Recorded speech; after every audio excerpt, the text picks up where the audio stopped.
आज या ठिकाणी वीरा देसाई रोडवरती पाणी तुंबलं असल्यामुळे या ठिकाणी आम्ही व्हिजिट केली आहे। महानगरपालिकेने 3 पंप्स या ठिकाणी लावले आहेत।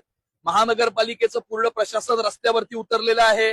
काही अधिकारी डिझास्टर मॅनेजमेंट रूम मध्ये, काही अधिकारी फील्डवरती या ठिकाणी दिसत आहेत। आणि या ठिकाणी तुम्ही बघताय की मागे पाणी आहे आणि तिकडे पाणी नाहीये। हा भाग सखल भाग असल्यामुळे या ठिकाणी पाणी तुंबलंय। आणि ज्या वेळेला हेवी रेनफॉल होतो आणि हाय टाईड असते त्यावेळेला नाल्याची लेवल अप होते आणि नाल्याची लेवल अप झाल्यामुळे या ठिकाणी हे सखल भागामध्ये पाणी तुंबतं। गेल्या 25 वर्षामध्ये मुंबई शहरामध्ये कॉम्प्रिहेन्सिव्ह प्लॅनिंग न केल्यामुळे ही परिस्थिती उद्भवलेली आहे। या संदर्भामध्ये आता IIT बॉम्बे बरोबर मुंबई महानगरपालिकेने कॉम्प्रिहेन्सिव्ह अशा प्रकारचा रिपोर्ट हा तयार केलेला आहे। तो रिपोर्ट हा सादर केलाय केंद्र शासनाला। 13,000 कोटीच्या मध्ये या प्रोजेक्ट्स मध्ये 60% पेक्षा जास्त निधी केंद्र शासन देणार आहे। हा जो प्रकल्प आहे तो येणाऱ्या 4-5 महिन्यामध्ये कार्यान्वित होईल। 3 वर्ष ते काम चालेल आणि ते काम पूर्ण झाल्यानंतर कॉम्प्रिहेन्सिव्ह अशा प्रकारचं प्लॅनिंग झाल्याच्या नंतर या ठिकाणी आम्हाला विश्वास आहे की मुंबईची तुंबई होण्यापासून थांबेल। काही लोक घरामध्ये बसून पोस्ट टाकतात, घरामध्ये बसून स्टेटमेंट करतात, रस्त्यावर उतरत नाहीत। आम्ही आज रस्त्यावरती उतरून मुंबईकरांची सेवा करत आहोत।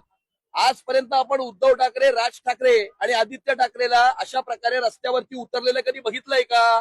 कधीही बघितलेलं नाहीये। आणि खरं कारण त्याच्यातलं हे आहे की या दोन्ही राजकीय पक्षांनी मुंबई महानगरपालिकेतल्या स्टँडिंग कमिटीतल्या अंडरस्टँडिंग करता आम्हाला अप्रोच केला होता। ती मागणी त्यांची आम्ही धुडकावून लागली आणि त्याच्यामुळे त्यांचा राग अनावर झालाय। आणि जो काही फोटो आहे हसण्याचा त्या संदर्भात मी आधीच स्पष्टीकरण दिलेलं आहे। मिसकन्स्ट्रू ते त्या ठिकाणी करण्यात आलेला आहे। त्याचा संदर्भ वेगळा होता, वेगळा संदर्भ देऊन ते दाखवण्यात येत आहे आणि त्याच्यावरनं ते मला टार्गेट करतायत कारण त्यांचा राग अनावर झालाय। खरं कारण हे आहे की मुंबई महानगरपालिकेतल्या स्टँडिंग कमिटीतला अंडरस्टँडिंग बंद झाल्यामुळे त्यांची चलबिचल झालेली आहे आणि त्याच्यातनं ते मला टार्गेट करतायत।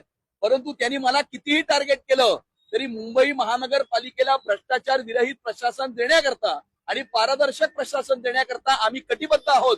आणि आम्ही घरात नाही बसलोय, आम्ही रस्त्यावरती उतरून मुंबई शहराच्या महापौर सगळीकडे फिरतायत, गल्ली गल्लीमध्ये फिरतायत। आम्ही सर्व लोकप्रतिनिधी रस्त्यावरती उतरून त्या ठिकाणी महानगरपालिकेच्या प्रशासनाबरोबर आम्ही उभे आहोत। काही लोक घरामध्ये बसून पोस्ट टाकतायत आणि स्टेटमेंट करतायत।